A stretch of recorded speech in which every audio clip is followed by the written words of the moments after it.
বন্ধুরা, আজকে দেখাবো সাদা আঙুরের কিভাবে চারা তৈরি করে।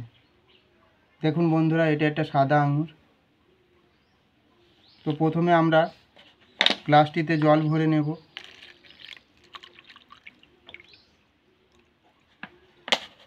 তারপর আঙুরটিকে একটা স্টিকের মাধ্যমে ফুটিয়ে নেব।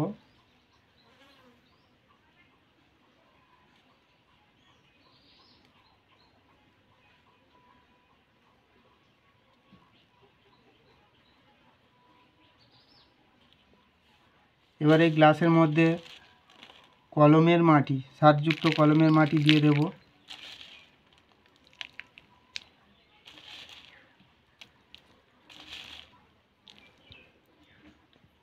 তারপর আঙুরটিকে এর মধ্যে রেখে দেব। এইভাবে প্রায় 30-35 দিন থাকবে।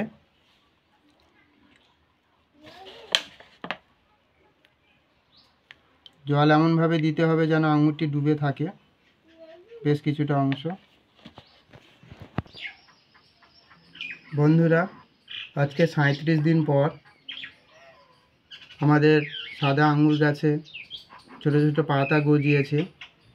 দেখুন বন্ধুরা, নিচের দিকের শিকড়ও গজিয়েছে। আমি এবার তুলব আঙুর গাছটিকে।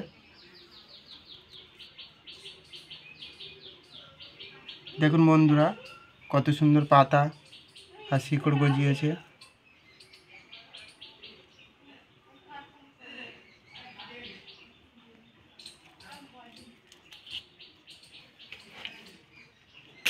এখন টবের মধ্যে গাছটিকে বসাবো।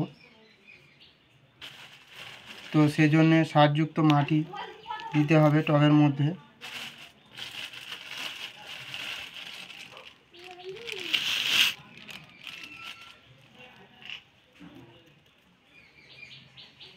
আঙুরটিকে খুলে নেব।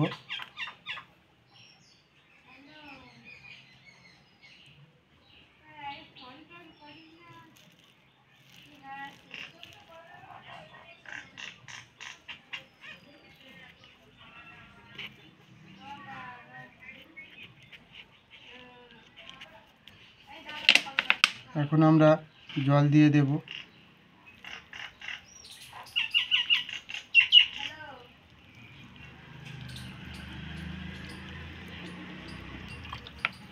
এভাবে নিয়মিত জল দিতে হবে, আর টবের মধ্যে গাছটি ধীরে ধীরে বড় হবে, এতে আঙুরও হবে।